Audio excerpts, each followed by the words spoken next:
The AirPods Pro 2 have single-handedly been the best investment I made this year. The battery life on these things is great. I have never run out of battery over the month I've had them. The case itself holds about 30 hours of battery life alone, but the best thing about it is that it can recharge the AirPods to 1 extra hour of listening time in just 5 minutes. And if you're like me, sitting at a desk all day with those suckers in your ears, this just gives them enough time to recharge every time I go to the bathroom or just grab a little snack. So this way they last me even an entire day of hardcore editing. And if you're like a normal person and actually go out, then the AirPods themselves last about 5 to 6 hours without charging them in the case. This varies a bit depending on if you have noise cancelling and spatial audio enabled, which yeah, if you have them enabled, they drain an extra bit of battery but are for sure the highlight feature. And with the latest software update on here, you are getting the option to choose between 3 different modes. But before we get into that, you will only get the best listening experience when you get the perfect fit with your AirPods. Luckily, with the now included large, medium, small, and now extra small ear tips, you can find the perfect one of these or even a combination in between them that works for you. And don't worry, you're not weird if you're using a combination of large and extra small for the other ear. I do that too. And once you have found the combination that works for you, that feels alright,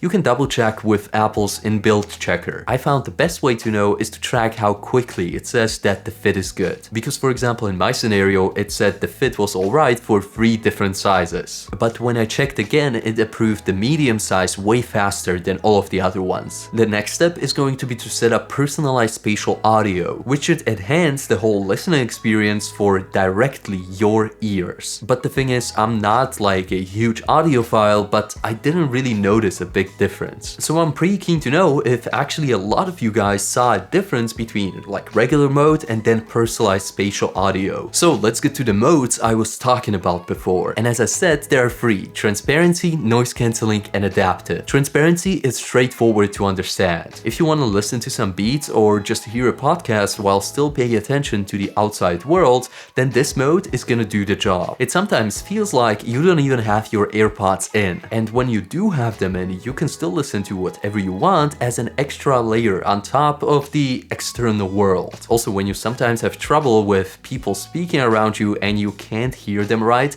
then you can use this mode without actually any music or podcast on, but you can use it to amplify the sounds around you to hear better. But with this benefit comes quite the con. You know, it's pretty nice that it amplifies like human speech and the things you actually care about, but then it actually also boosts noises like from cars or when a train is stopping by, which can actually damage your ears. And this is exactly where the complete opposite mode comes in. Noise cancelling is using both the outside and inside microphones on your AirPods all of the time. It does this to capture all of the noise around you, analyze it quickly, and then come back to you with an anti-noise. This will cancel out all of the noises that are kind of unnecessary and you don't really need to hear them. Like for example, if you live on a busy street, it will turn all of the car noises down, or if it's raining, it will also turn that down. And one thing that I found super weird as a feeling is when you're outside, you have noise cancelling on and the wind is blowing super strongly. You can just feel the wind blowing onto your face, but you can't hear the whoosh whoosh sound of the wind. This mode by itself is an absolute game changer, not just in the listening experience, which is really great with it, but especially when it comes to concentrating and focusing on the work at hand. And yeah, sure, just cancelling all of the noises around you will do a great job,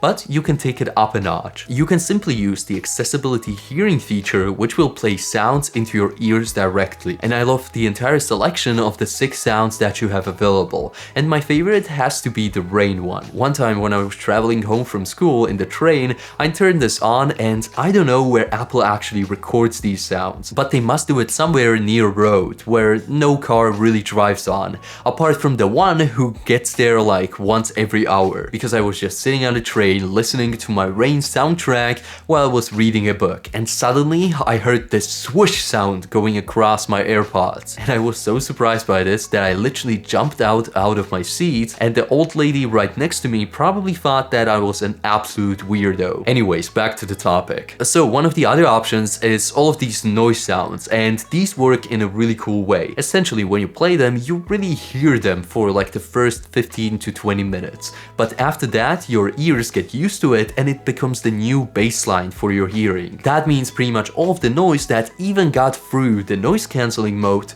will be vanish. And the third and final one, which I use most of the time, is basically a hybrid between noise cancelling and transparency. It basically takes the best part out of both of these, but doesn't really go to the extreme. That means it lets all the sound from the outside in, but just dials down all of the super loud sounds that would usually hurt your ears. That means you will still hear like cars drive by or people talking, but when it comes to louder noises like train stopping or emergency sirens, you will still hear those, but slightly dialed down so it isn't so unpleasant to hear. You can easily switch between these modes either on your iPhone in Control Center by just long pressing on the volume slider, or configure your AirPods so that when you long press on the stem of it, it will just switch between these modes. And so that you can differentiate on which mode you're actually on, it will play a different sound each time you switch. And each of the modes have their separate like starting up sounds. And with the 2nd gen AirPods Pros, you can do pretty much anything necessary with just the physical gestures. So we are going to go over them really quickly. You can play and pause by pressing the stem, play the next track by double pressing, play the previous track by triple pressing, answering an incoming call by pressing once, mute and unmute yourself on a call by pressing once, and the current call by double pressing, adjusting the volume by swiping up and down, and you can also configure it to have Siri on speed dial if you long press the stem, or just switch between the modes on both stems like I mentioned, since Siri will be always there listening for some gossip going about her. The second feature that you can enable is Conversational Awareness, and trust me, this one is super sick. The other day, for example, I was again riding on a train home like I do, and this really nice old lady came up to me who didn't think I was a weirdo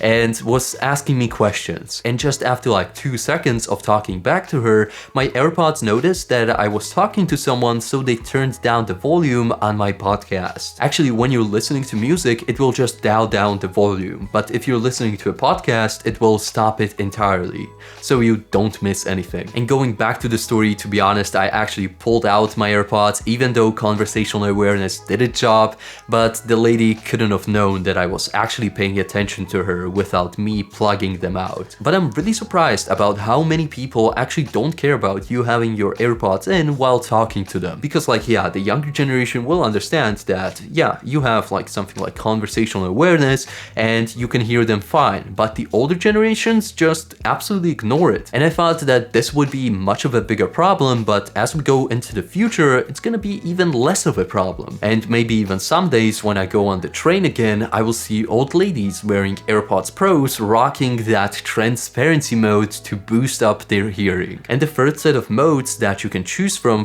the AirPods la carte is the spatialized stereo setting. You can either leave it off and have a classic earplug experience, but if you choose to turn it on and choose the fixed option, then it will open up this soundstage around you and everything will just seem kind of better. Like all of the instruments that are playing and also voices of people, if you're listening to a podcast, aren't just happening like in the middle of your head, but instead are happening all around your head. And the third option is head tracking, and it basically projects the volume as if it was coming from your iPhone or from your TV. Like I get that panning your audio is pretty cool because like I could do it for example now where you just hear me from the right earphone and now from the left earphone. Pretty cool, right? But I don't really find a reason I would actually use this. But if you have some specific scenario where you really like to use this, please let me know in the comment section. I would be really interested to know. The biggest, at least visual upgrade that the 2nd generation of the AirPods Pro 2 had was the case. They added this fancy lanyard loop holder thingy on the side, which to my surprise I actually use. They also added a speaker to the bottom of the case that will let you know when the case is charging, as well as beeping incredibly loud when you're using Find My to find it. And of course, if you know that the case is somewhere in just one room, you don't need to use the sirens.